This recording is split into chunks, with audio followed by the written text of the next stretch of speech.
Boa noite a todos os colegas, deputados. Boa noite, presidente. A gente acabou aqui de ouvir a fala do líder do governo e ele afirmou que a intenção desse projeto é minimizar o peso do Estado nas costas do cidadão. E depois de fazer um estudo profundo do projeto, depois de analisar todos os números, de discutir em diversas oportunidades com o secretário Mauro Ricardo, de discutir com o líder do governo Carlão, de discutir com o vice-governador Rodrigo Garcia, a conclusão que a gente chega, nós do Partido Novo, é a seguinte: esse projeto vai fazer exatamente o oposto do que o líder do governo acabou de afirmar. Esse projeto vai aumentar ainda mais o peso gigantesco do Estado nas costas do cidadão de bem, que produz, que acorda todo dia cedo, que vai trabalhar, que enfrenta todas as dificuldades e que paga seus impostos em dia e que cria a sua família e que tem as suas preocupações do dia a dia. Esse projeto, como o deputado Carlão apresentou aqui, veio como uma iniciativa para cobrir um déficit de 10 bilhões de reais. E nos 15 minutos que o deputado Carlão teve aqui para explicar o projeto, ele gastou aí por volta de 12 minutos falando sobre a redução de estrutura proposta no eixo 1 do projeto, que eles chamam de enxugamento da estrutura, e que eu chamo de enxugamento pífio da estrutura. Um enxugamento pífio. Essa é uma redução de despesas que corresponde a 500 milhões de reais, sendo que o resultado total do projeto é de 10 bilhões de reais. Aonde vem o resto do resultado financeiro do projeto? Se só 500 milhões é redução de estruturas, aonde vem o resto? Da onde está vindo os outros 9,5 bilhões de reais? É aí que a gente começa a ver onde o peso do Estado aumenta, nas costas do cidadão comum. O eixo 2 do projeto, ele fala sobre realocação de recursos financeiros. Mas eu dou um outro nome para isso. Eu dou o seguinte nome: incentivo para o desperdício de dinheiro público. A gente pode ver isso de uma maneira muito clara no artigo 14 do projeto. Nesse artigo, que é aquele que ficou famoso por conta das universidades, e da FAPESP, e que depois de uma pressão enorme das universidades e da mídia bater constantemente nesse aspecto, que nem um aspecto tão grande quando você olha para o resto do projeto, o que está escrito ali? Está escrito que no final de cada ano fiscal, o governo de São Paulo poderá trazer de volta todos os recursos que estão disponíveis, que sobraram nas diversas autarquias do Estado. É isso que fala o artigo 14. Tirou ali no substitutivo do deputado Alex, tirou essa parte das universidades e tudo mais, ok, legal, mas tem todas as outras autarquias e agências estão ali no bolo. Só que pensa bem, se você fosse um diretor, alguém que controla o orçamento de uma autarquia do Estado de São Paulo, e que fosse ali, vamos supor, dia 25 de dezembro, 5 dias ali para acabar o ano fiscal, e que tivesse na conta daquela autarquia, vamos supor aí, 45 milhões de reais. O que esse gestor vai fazer? Ele vai, de muito bom grado, devolver esse dinheiro para o Tesouro do Estado? Ou ele vai encontrar a primeira forma que vier na frente dele de gastar esse dinheiro, para não ter que devolver para o Tesouro? Infelizmente, o incentivo gerado nesse artigo 14 é justamente o oposto do que ele foi intencionado pelo governo de São Paulo. Me assusta que o governo de São Paulo, com uma equipe técnica tão grande, tenha cometido um erro tão grosseiro. Se eu juntasse 15 alunos aí de qualquer escola aqui do Estado de São Paulo e perguntasse qual seria a reação, qual que você acha que vai ser o efeito desse artigo 14, boa parte deles ali, depois de 10 minutos discutindo, chegaria à conclusão que, apesar do intuito daquele artigo 14 ser a economia de recursos e a melhor utilização dos recursos por parte do governo de São Paulo, o efeito é justamente o oposto. os diretores de autarquia vão gastar mais, vão torrar esse dinheiro de formas que são, como sempre, muito ineficientes, de forma que, como sempre, não respeita o dinheiro do pagador de impostos. Então, aqui, esse eixo 2 do projeto é o incentivo para o desperdício de dinheiro público. Isso simples e claro, incentivo ao desperdício. E, por último, eu queria falar aqui e dedicar a maior parte do meu tempo no aspecto mais importante desse projeto, que é o eixo 3, que ele chama de melhoria da administração tributária. Olha só, melhoria da administração tributária. E que eu posso renomear esse eixo do projeto com um nome muito simples: aumento de impostos. Aumento de impostos. As expectativas, se eu pegar aqui o artigo 24 do projeto, capítulo 8 do projeto aqui, no caput do artigo está escrito: fica ao Poder Executivo autorizado a, no inciso 2º, reduzir os benefícios fiscais e financeiros fiscais relacionados ao ICMS. E no parágrafo 1º, para efeito dessa lei, equipara-se a benefício fiscal a alíquota fixada em patamar inferior a 18%, ou seja, tudo que é menos de 18% do Estado de São Paulo passa a ser benefício fiscal. Se a gente for fazer isso de uma maneira técnica e precisa, e se o intuito do governo de São Paulo fosse, de fato, reduzir benefício fiscal e não aumentar a receita, a forma do cálculo seria completamente diferente. Você ia encontrar uma alíquota ótima para o Estado, para todos os produtos, mantendo a arrecadação. Tá bom, eu não posso falar que esse projeto não reduz o benefício fiscal, mas a que custo? Ao custo de um aumento de impostos que pode passar de bilhões e bilhões de reais. Nos cálculos do próprio governo, o resultado financeiro do projeto totaliza 10 bilhões de reais. Mais de metade disso vem de aumento de ICMS. Ou seja, o governador Dória, que se diz liberalzão, na verdade, se preocupa 10 vezes mais em aumentar impostos do que em reduzir a estrutura do Estado. É isso a prioridade sua, governador Dória? Aumentar a receita é 10 vezes mais importante do que diminuir despesas? Tudo isso aqui que o Carlão falou, apresentando sobre a redução da estrutura, é ótimo, a gente do Novo adora. Pena que não fez mais. Agora, o aumento de impostos, isso é inaceitável.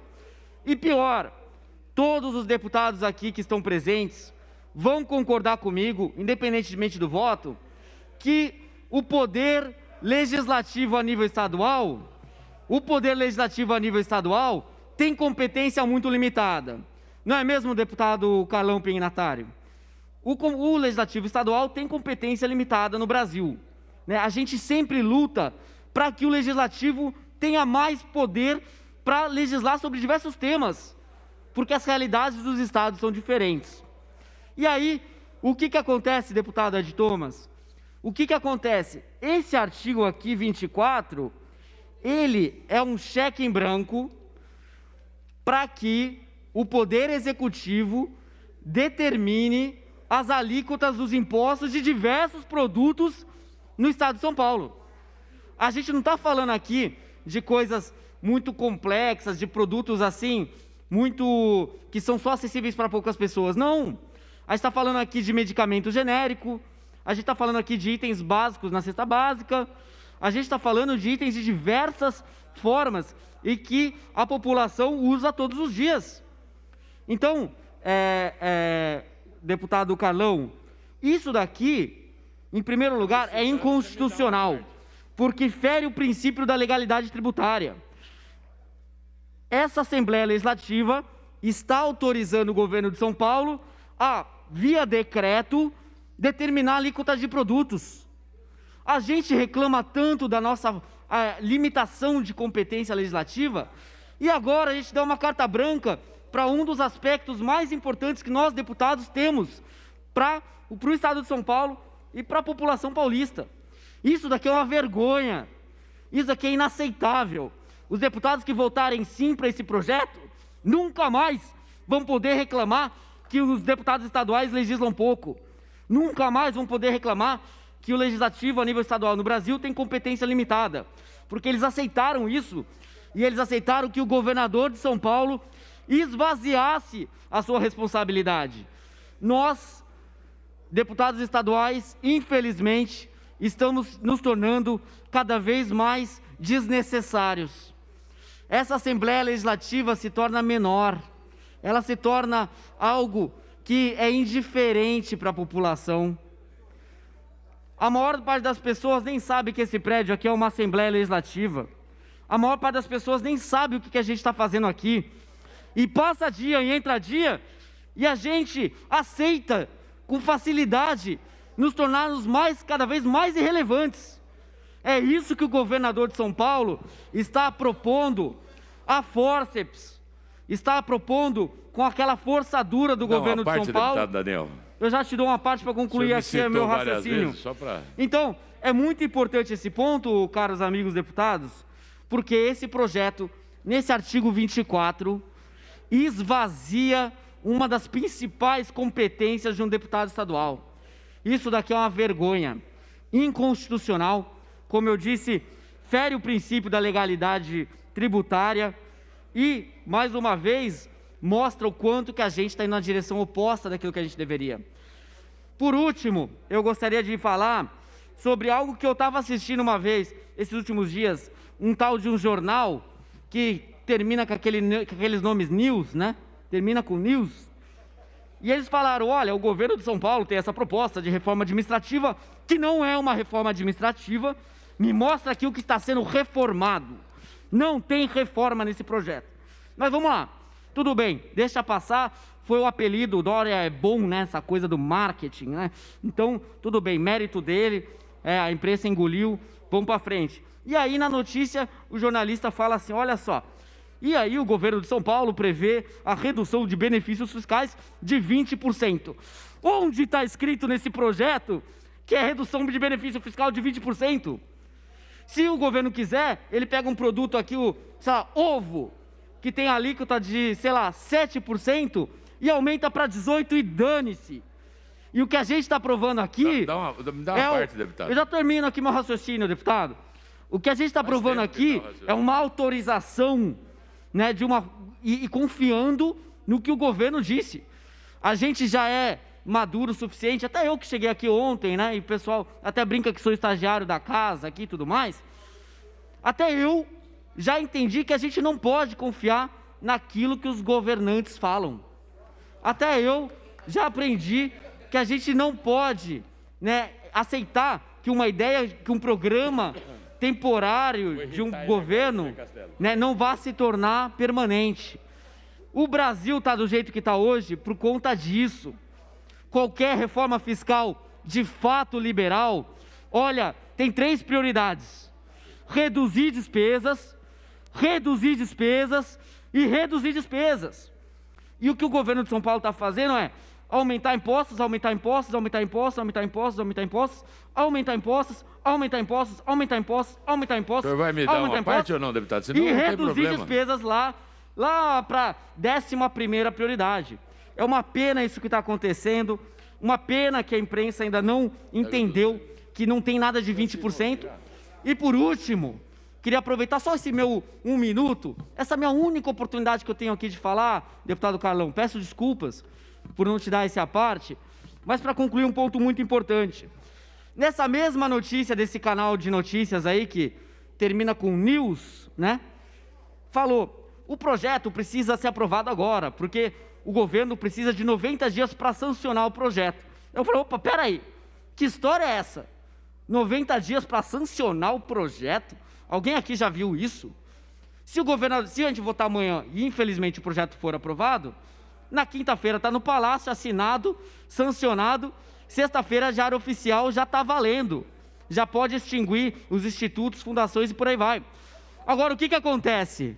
Por que precisa de 90 dias? Porque a Constituição determina que qualquer alteração de impostos tenha pelo menos 90 dias para que o setor privado consiga se adaptar aos novos impostos. É por isso que precisa de 90 dias. Quer confissão mais descrachada, mais óbvia que essa? O governo de São Paulo precisa aprovar agora, porque em janeiro do ano que vem teremos novos impostos. E nós do Partido Novo seguimos trabalhando, e aqui para encerrar, presidente, para encerrar, nós do Partido Novo seguimos trabalhando de forma técnica, nós do Partido Novo seguimos trabalhando de uma forma intelectualmente honesta, pelo bem da população, daquela maioria que não tem voz. Eu tenho certeza que se eu perguntasse para todos os 45 milhões de paulistas espalhados, já estou terminando, presidente, se eles gostariam ou não desse projeto, 99,9% diria não. Não queremos aumento de impostos. E a gente segue firme aqui, indo a fundo, intelectualmente honestos e seguindo os nossos princípios e valores e tudo aquilo que a gente acredita. Obrigado, presidente.